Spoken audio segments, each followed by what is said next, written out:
This is an overview for you to help you understand what will be required of you in week 2 of our Spanish 101 class.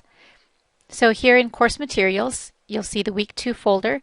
This is an outline of everything that we do this week, and everything is due by midnight on Sunday. So click here on this folder to open it.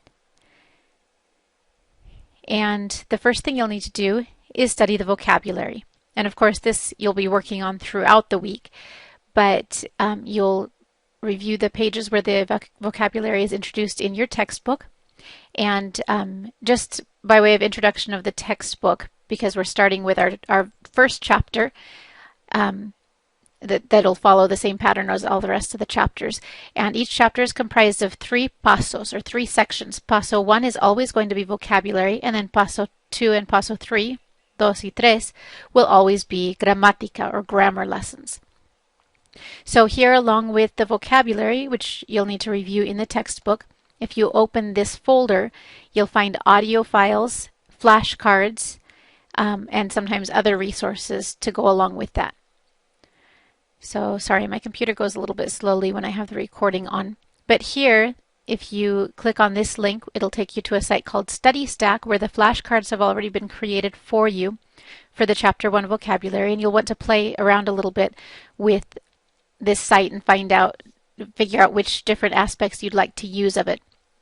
But there's flashcards, there's settings where you can view all of the words at once. There's little games and activities that you can do with them. So a lot of different ways for you to practice the vocabulary there on that site. Then here are MP3 files of the audio of all of the vocabulary. And what you might consider doing, especially if you have an MP3 player or a phone that plays MP3 files, is you might consider downloading these. There's the links right here to the MP3 files, and you can download them to your computer and put them on your iPod or phone if you have a smartphone that'll play those. And that way you can have easier access to them throughout the week. And then this link would take you to another website that gives you extra practice with some of the pronunciation. So then if we go back out to the week 2 folder, and if you haven't already started using this up here is called the breadcrumb trail, and it's an easy way to navigate through the course. So sometimes you've probably noticed the back arrow doesn't always work the best within Blackboard. So a lot of times using this up here will help you navigate. After the vocabulary is the lectura cultural, and so this tells you what you need to read in your textbook, and it gives you a little bit of a little tip for reading in Spanish. Then this link will take you to the discussion board, where you'll need to post your reply early on in the week, and then post responses to your classmates. And then be sure with the discussion boards, don't feel like you are needing to read every single post from every person. You want to be reading and responding to some of your classmates and getting involved with the discussion board. But because this is 3 sections all together, normally you would only be replying to, around 25 students. Or I'm sorry, not replying to, but that's how many students would be participating in the discussion board. And because we have 3 sections together here, don't feel like you're needing to read every single post in the discussion board. Then these next 2 folders go along with Paso 2, with the grammar lesson in your workbook. On pages 33 and 35 is the lesson on singular nouns, and then it continues on pages 37 and 38 with plural nouns. And if you open these folders, there are extra resources, including videos, to help you understand the material better. And then this is the link to the workbook, and I'll take you to that in just a minute. And then here is the trial voice activity.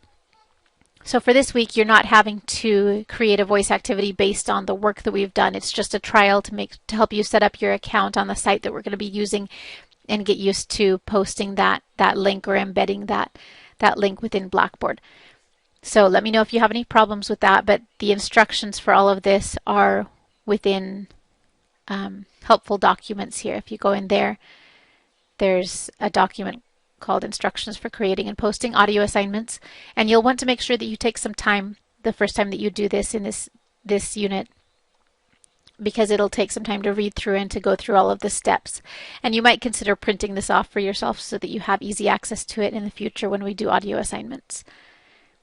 So now if we go to the workbook. So here's the workbook for chapter 1. And if you're using the print workbook because you're still waiting on the bookstore to get the more of the online workbook codes, I will scan Paso Uno and Paso Dos this afternoon. I'll be posting those in Blackboard so that you can use those. But if you're using the online workbook, here's the view that you would normally see. And of course, we'll be doing Paso Uno and Paso Dos, just like we're doing in the textbook. But an easier way to see what you need to do is to go to My Tools and Assignment List, like I said in the instructions for using the workbook that's also posted in Helpful Documents. And here you'll see what's assigned from this chapter and when it's due. So you'll see Paso Uno and which ones are assigned. So these that aren't assigned, you can do those, but you're not required to do those. So you might want to do the others first and then come back if you feel like you need more practice.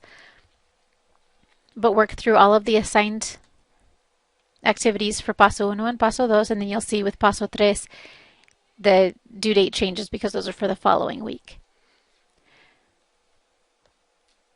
And then that is the last of what's required for week 2. So if you have any problems or questions, let me know. And just as a reminder, I do have my online office hours from 1 to 3 every Monday and Wednesday. So I'm on Skype, and you can download Skype and create a free account and add me as a contact. And then it's easy for us to communicate either by voice or by chat, just the text chat.